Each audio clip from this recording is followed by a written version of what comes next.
Tuliko wano tetuli mu kunoonya bawanganya ba Kafeero, tetuli mu kunoonya taata wa Kafeero. Ensonga eziriwo wano, Kafeero yakola ekijja ekikye, yakula ettaka eribye. Mu Buganda omusajja era asobola okutandikawo ekijja, era asobola okutandikawo famire eyiye. Ndaba abaana bangi banyirira n'emikwano gya Kafeero. Ensonga zino muzibaddemu nabo z'abalemerera. Kafeero tasobola kubeera magomera awummulabire nga famire ye eteredde. Tetuzze kulanda bintu bya Paulo Kafeero, ffe tulina ebyo ffenna nende wayongedde ffe tataffe yatukuliriza. Naye tuzze kugatta ku musaayi. Abantu tubeere omuntu omu gwe kizizza ebbali tetulina buzibu. Osobola tugamba nti nsiina wembeera mu kyalo wanene n'otulanda n'okola ki n'obeerayo. Oba wetaaga obwetaavu bwonna tukolagane tetwagala ntalo tutambire wamu. So kati ngenda kusaba akulira famire ayongere ku sayidi ya famire.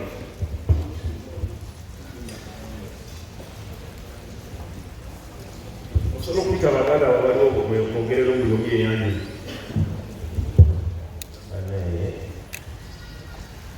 Sooka obeebaza munaaba wawe. Saba bakulu bange, mukulu wange Mugerwa ne mukulu wange Sani Babba, nsaba njeko wano, ne mukulu wange Nantongo Saala. Oba ntuuse simala ankuddayo n'enkuba ekyamuku, simanyi oba wooli.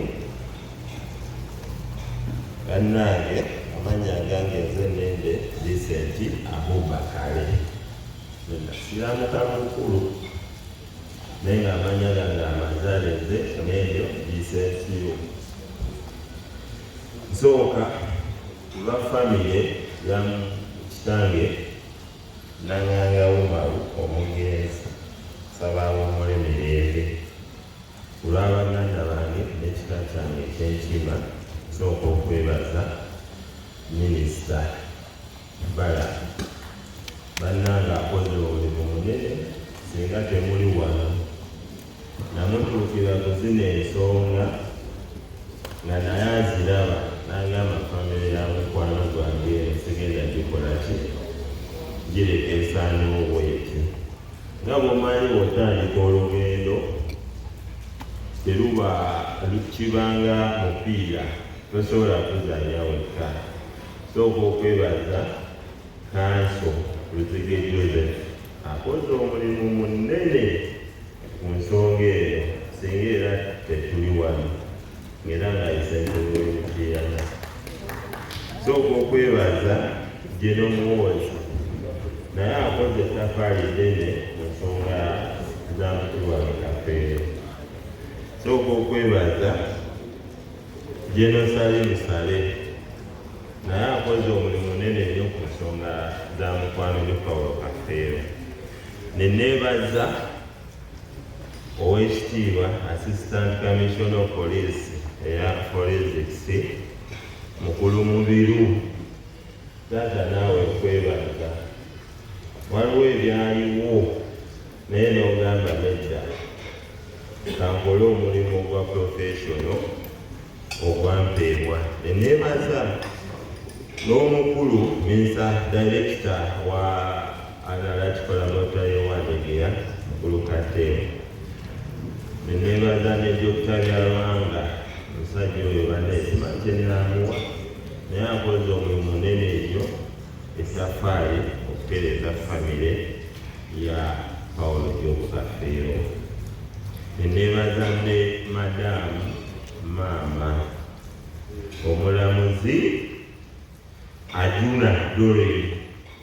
Maama nkwebaza, oli muzadde naawe okoze ettafaali ddene nnyo ku nsonga ya mugenzi Paulo Kafeero. Banne tuli wano, nze nina teri ankayalira.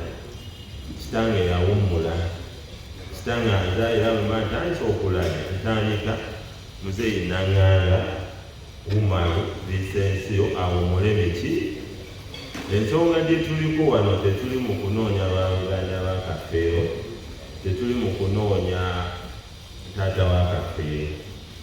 Ensonga eziriwo wano, Kafeero yakola ekijja ekikye, yakugula ettaka eribye. Mu Buganda omusajja era asobola okutandikawo ekijja, era asobola okutandikawo famire ye.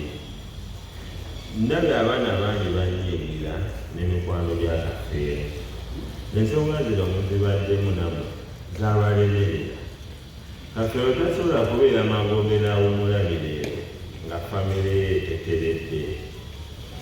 Abaana abo bakulu, abaana abawala bakuze, balina abasajja abamu bazadde, bagamba tutandikirewa tugende ewa mukulu Ssenkuge gye tuba twanjula, gye tuba tutwala omuko, oba tutwale wa mukulu Anubene mu kibuga. Mukulu Bene mu kibuga simanyi kireetira, ne mukulu Ssenkuge simanyi kireetira, ne bano abaana beerira nkiba. Nze mbadde nsaba Simon asanze wali n'abyaktinga nnyo Simon mukwano gwange, ne Swaziriga mukwano gwange, mbaddeko nawo. Nsaba mukakkane baana, eno ensi si nnyangu, ate n'ensi tugiyitamu buki, tuli mazzi. Ofa ne bakuteeka mu ttaka n'ofuuka amazzi n'oggwerera ne biggwa. Kafeero bw'aba yalina erinnya lyaggwa, erinnya ly'omuntu okubeerawo erinnya mwe baazadde abasigadde ku nsi. Mmwe mulina omuswaza oba obutakola ki, ye ebibeera bikola byakola ki. Nze erinnya lya kitange Nanganga Umaru ndyesiimisa kubanga yampa omukisa, nkoze ne musajja mugagga, nina kampuni bbiri ey'obuwunga neya Sinakisi, ate ndi musajja mulimi, ndi musajja mulunzi. Naye kyensaba abaana, mubeere n'omukisa mu bulamu. Omuntu azaalibwa na mukisa, omukisa gwe gumugoberera okufuuka kyakola kyali mu nsi. Nsaba mukole okutyobola bannamwe si ekintu ekirungi. Singa tuli wano, singa mwewe mwe musinza okuweweebula taata wammwe. Nsaba Kazindaalo Nkawole Babansanje bale Babansanje akabe mukulu mugebaye nga mwebale bannamawulire ababeedewo ensonga zino zonna mbeebaliza ddala.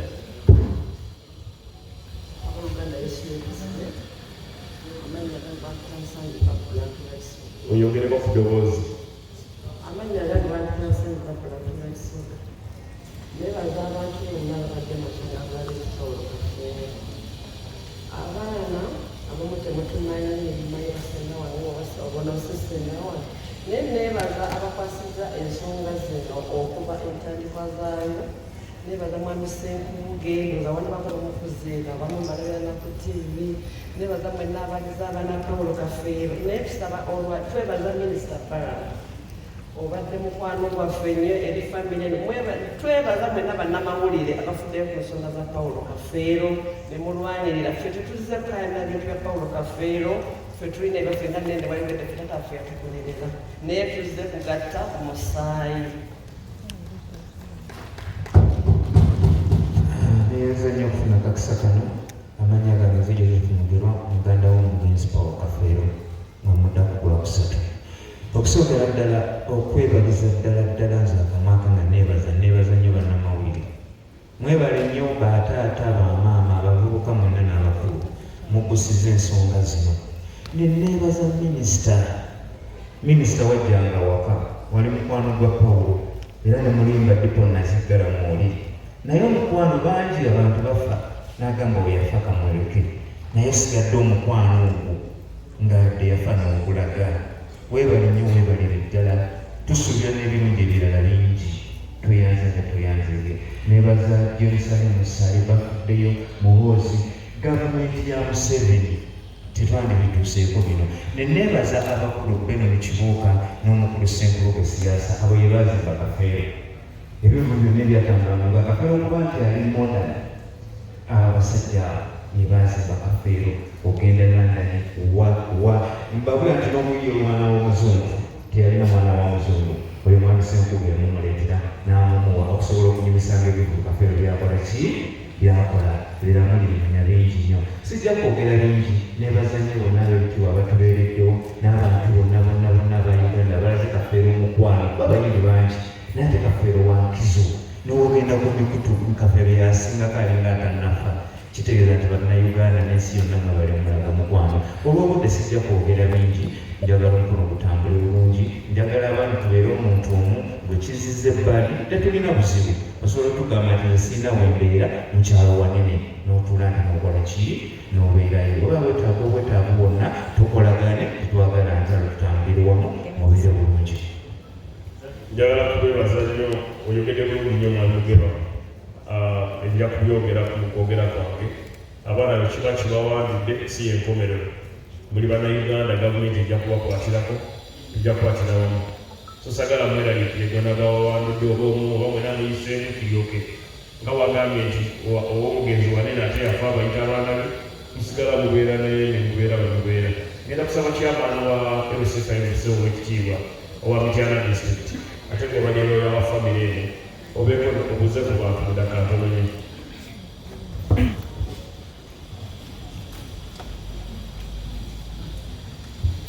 Ssebo Honorable Minister Kitakyakabiri, njagala okwebaza byonna by'okoze okusemulira famire y'omunnayuganda ono omugundi Lwatto w'amaanyi.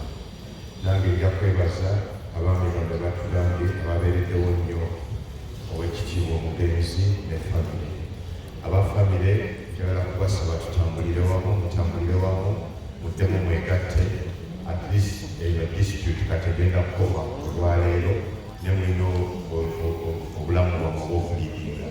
Mbadde njogera n'omukulu mwami Ssenkubuge ne mukadde wange ono atudde wano ne mbategeeza kati balina obuvunaanyizibwa ate bw'amaanyi nnyo okusingako bwe mbadde mulira okulaba nti mukumaakuma abaana ab'omugenzi ate badde batambule wamu. Honorable Minister, njagala okwebaza ku lwa gavumenti yaffe ennungi byonna by'okoze naye njagala kusaba oleme kukoma wano era oyogere maaso okumentaliga abaana bano n'okubateerawo projekiti basobole okugenda mu maaso. Njagala okwetondera public nzikiriza Ssebo Honorable Minister netonde ku lwa public manyi bangi kyabasa bubiri olw'okuba nti twayigirira okufuna results n'okuziikula omugenzi naye tewabadde kyakukola nga engeri yokka bannasayansi bano gye batugamba ebyokuyitibwa mu mateeka. Manyi public yayomba mwami Ssenkubuge mutusonyiwe nnyo naye tusuubira kigenda kubamu ebibala engeri ebisobola okuba tufanire ettendera. Era tetwabategeeza nga tugenda okukola exercise eno kuba temwanditukkiriza. Twasalawo ne tukikola engeri gye twakikolamu kuba public gyanditukkiriza ate ng'abaana balina okufuna results. Bannamawulire mwebale nnyo, mwebalire ddala. So Honorable Minister, ebigambo byange ebyo. Thank you so much. Be blessed. Thank you very much. Ondabyeko abayiri abaze n'abaana bakafeera abazajja tamaze okwanjula mujje mweyanjule wano mu maaso abakatu kuba kuliko omwana yeyanjule then n'abayiri nsaba abayiri abaliwo babakazi nga bajje nabo beyanjule wano. Ndabyeko muzeeyi Mamuli Katumba oba nani badde nsaba bajje beyanjule wano.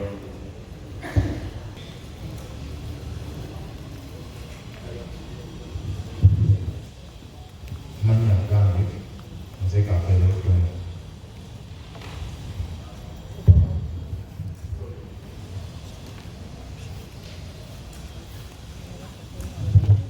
Nsibya mukyala waffe tubeeyanza okujja. Amannya gange nze Kafeero Philip.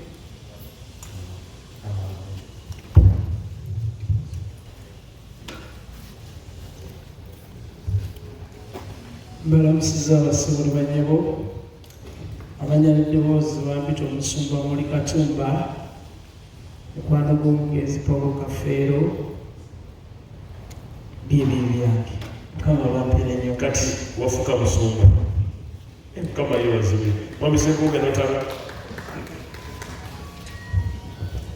erinnya lyange nze Ayiwa Kizito Ssaalongo Ekyogoma mukwano gwa Kafeero enfiira Bulago. Balamusizza nnyo bannange mwebalibwaite. kati katuwulire ebigambo ebiva akiikiridde ab'emikwano Mwami Beno mu kibuga yogerako eri abaana bo. ne bannayuganda.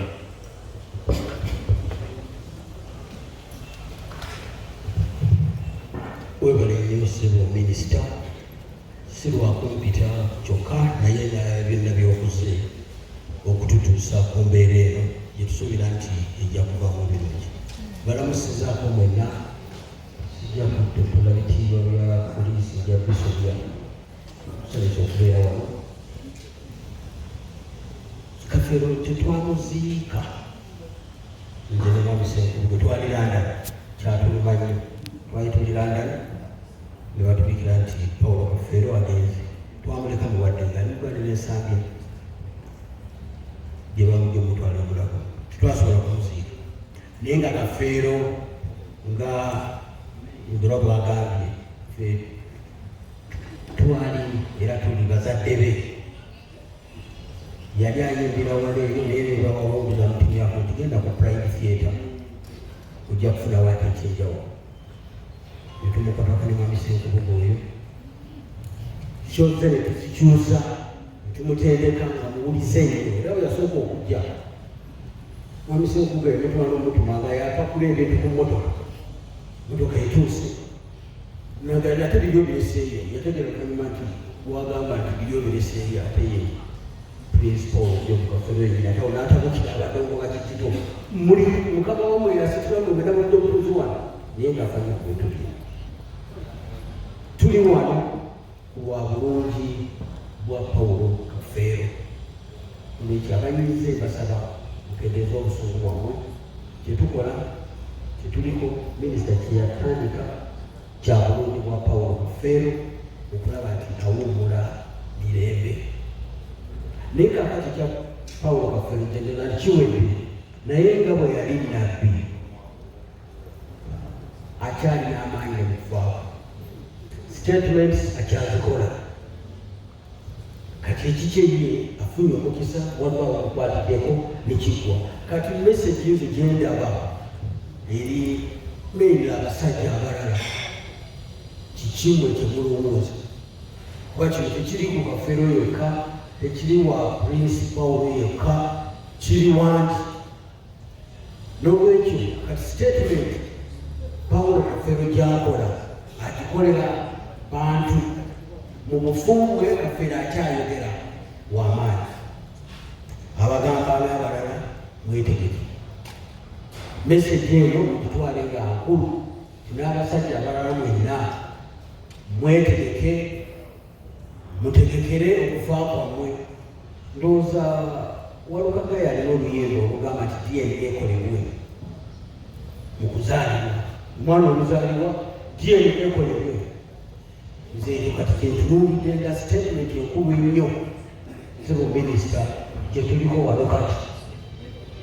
Kino kyokoze tukoledde Kafeero, okikoledde humanity, okikoledde ensi yonna, n'abalala twekyekeege okuziyiza kino okututuukako. Ssaabasajja Kabaka wa Buganda.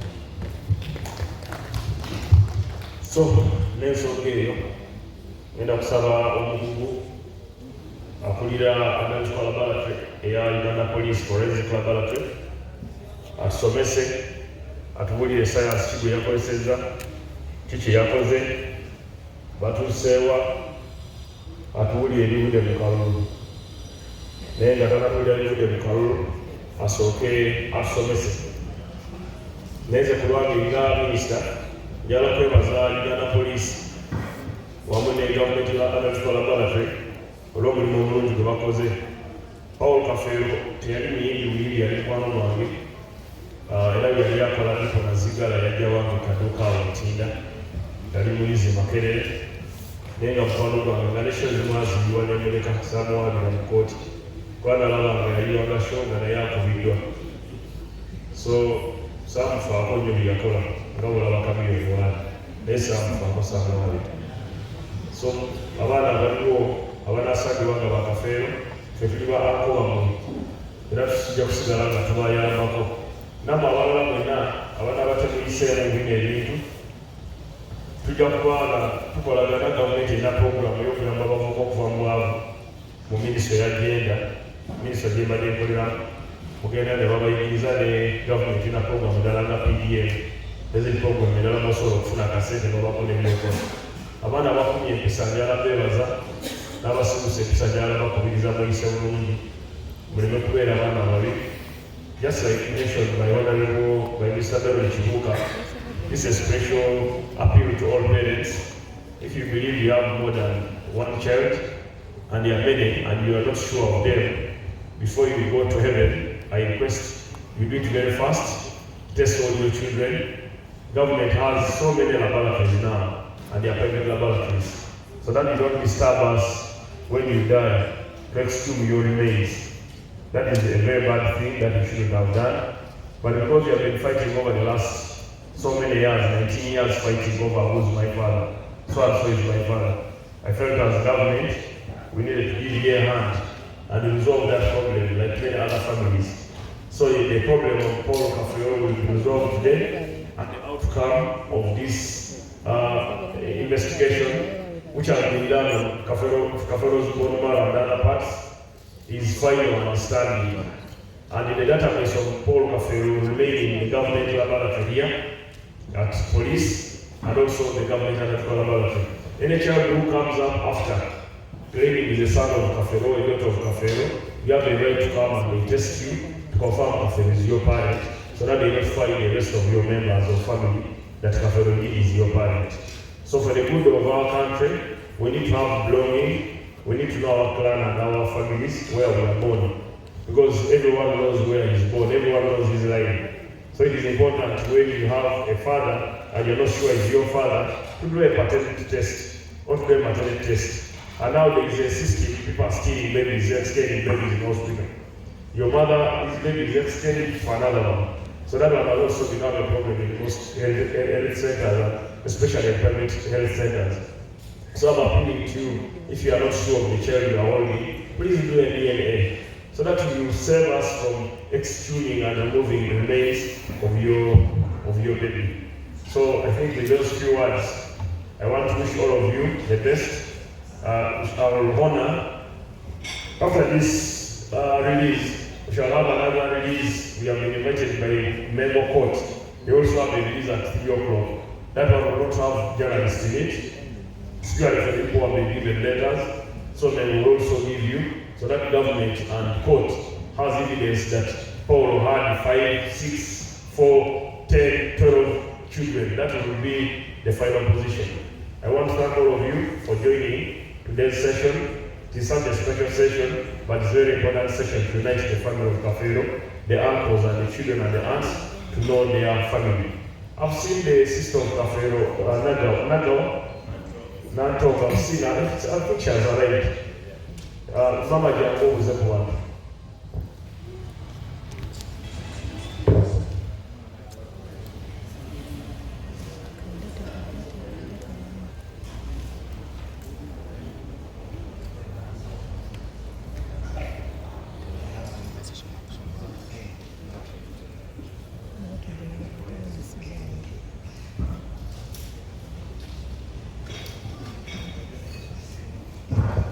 Oba waliona abaana bakafeera abaze oluvannyuma nabo bajje babuuze ku bantu abateeberezebwa abaana bakafeera.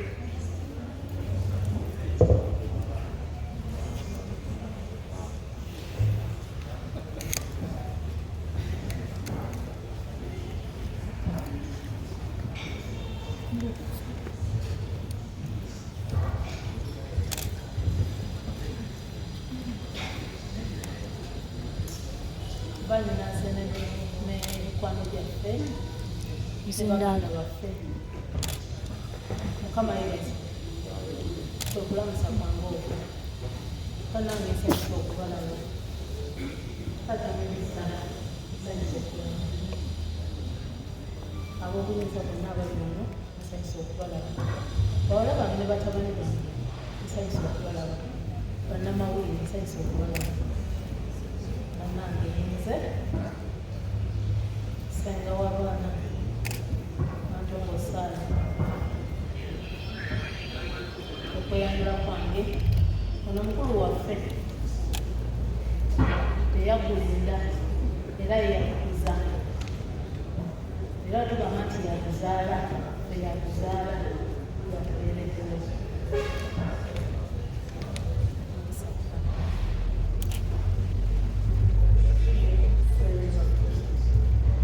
Nsanyuse nnyo okubalaba mwenna. Mwebale nnyo mwebalire ddala byonna bye mukoze lwa famire yaffe. Sirina ngeri yonna yakwebazaamu. Mukama y'aba kibakolera kyonna kye mukoze. Mbaddeyo kinnuma kinnumiriza naye nga sirina kyakola. Mukama wange sirina kyakugamba naye Mukama niye. Weebale n'ekisebo weebalire ddala omulimu gw'okoze. Nsaba Mukama akitubalire. Bannange abaana baffe mbasaba kino kye bakoze olunaku olwaleero mubeere nga mukissaamu ekitiibwa. Baana bange mwenna mwenna mwenna nga bwe mbadde mbamanyi mwenna mbaagala. Oba onooba ososoddwa oba onooba nga gwe mwana naye mwenna mbaagala kubanga abaana bangi nnyo mubaddeko mu mikono gyange. Mukama y'aba tutemera empeera. Nsaba tubeere wano mu ddembe. Neebaza abasawo bonna abakoze ku nsonga eno ne baganda bange ne bannyinaze. Mwebalire mwebalire ddala.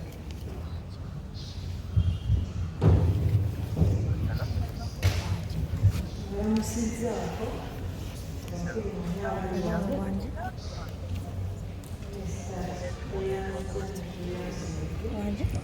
amanya agange zenalutwalaet abasinga obungi bamanya mpeera naye nakyusibwa erinnya olw'omukyala nakuza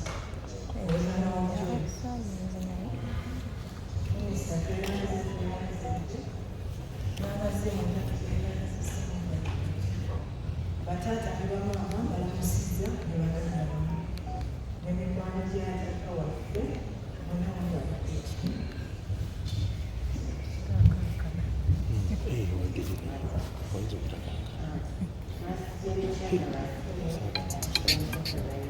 Nzindaala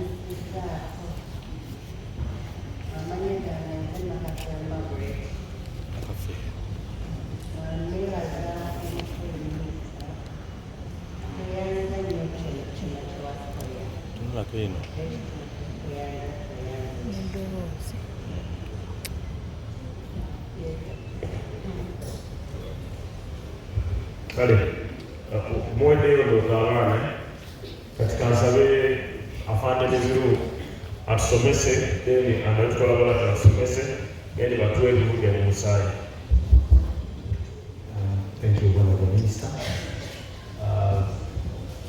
All the relatives of the late, our dear guests, the Uganda Police Force colleagues. My name is Andrew. Just excuse me. In the meantime, basaba mwenna abagenyi abazze, Inspector General of Police, Afande Abbas Byakagama, abategekedde ekyenkya oba kyamusana mugira mulyanga basomesa. Thank you, Honorable Minister. I would request the media, you are covering the screen where people are supposed to write. Oluzungu n'Oluganda kubanga tulina interpreter, so munansonyiwa mbanga nkyusakyusa bwenti.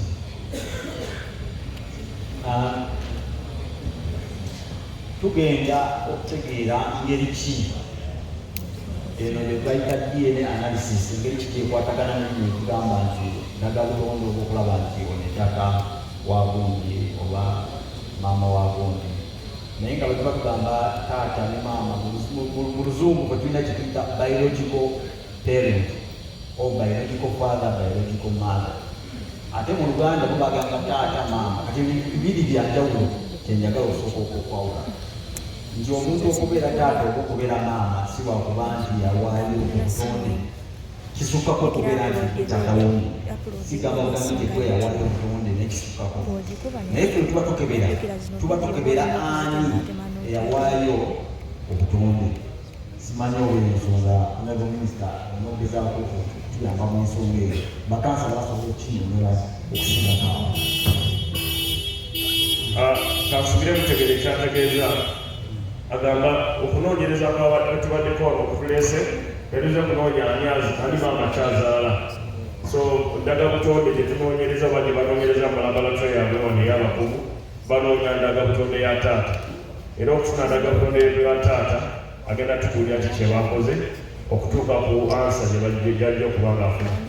Abagomisa kye bategeeza kukakkatira nti mu Buganda okugamba nti ono ye taata wa gundi oba maama wa gundi tekibategeeza nti ono yawaayo obutonde kibategeeza nti yabeerawo oyo okubeera taata kubanga tulina okwawula bino ebintu ebibiri waliwo okubeera nga genze eyasekayo obutonde okuzaala omwana minisita birawo abeerasobola kutuga omulala kategula ki taata naye ate waliwo kino ekyogamba nti nze yawaayo obutonde kyetuliko kino kulaga nti omugenzi ye yawaayo obutonde mu kuzaala kw'abaana abaana. Ezo ensonga bbiri tulina okuzaawula. So kino kye tuliko mu lufuutifuti kiyise prima kubanyonyola kigenda kitya mulaabo tukikola tutya kivaawa bwe tuba tunoonyereza nyo ndaga butonde kye tuyita DNA mu lufuutifuti kye bayita deoxyribonucleic acid. Kati this eno tuyita DNA kiri munda muffe ffenna buli nsigo yo buli kintu kyonna nviiri kutuyana bintu byonna era tubadde tukikozesa ebiseera bingi ffe abakugu ba sayansi okuva mu 1984 omukugu oyo Sir Alex Jeffries yatandika okunoonyereza ku bino ebintu naye nga naffe tubikozesa mu kunoonyereza nga poliisi naye nga ekisinga okutuyamba kumanya ani eyalese bino ebintu katugambe ntuuyo oba bintu ng'ebyo ewakolerwa omusango naye ate engeri emu esobola okukozesa okunoonyereza ani eyawaayo obutonde okuzaala omuntu